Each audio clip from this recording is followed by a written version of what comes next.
Food చాలా ఫాస్ట్‌గా తింటారా? అయితే ఖచ్చితంగా ఈ రీల్ మీకోసమే. కొంతమంది చెప్తుంటారు, "నేను 2 నిమిషాలలో తిన్నా, నేను 5 నిమిషాలలో తిన్నా, నాకు పెద్దగా టైం ఉండదు. నేను జల్దీ జల్దీ తినేస్తా" అంటారు. వాళ్ళకి ఎట్లాంటి ప్రాబ్లమ్స్ వస్తాయో తెలుసా? ఫుడ్ సరిగ్గా నమిలి తినకపోతే డైజెషన్ ఇష్యూస్ వస్తాయట. అంతేకాదు స్టమక్ పెయిన్ వస్తదంట. ఫుడ్ రివర్స్ వచ్చే ఛాన్స్ ఉంటదంట.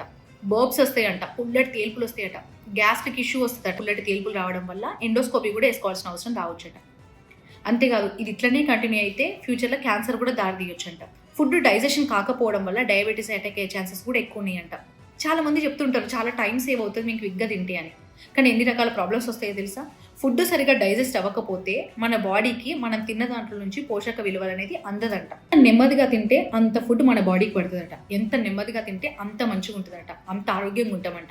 ఎవరైతే క్విక్‌గా ఇట్లా ఫాస్ట్‌గా తినేస్తారో వాళ్ళకి ఈ రీల్ షేర్ చేయండి. ఒకవేళ మీరే గనక క్విక్‌గా తినేవాళ్ళైతే ఖచ్చితంగా ఈ అలవాటును మానుకోండి. ఈ విషయం మేము చెప్తుంది కాదు, డాక్టర్స్ చెప్తున్నమాట.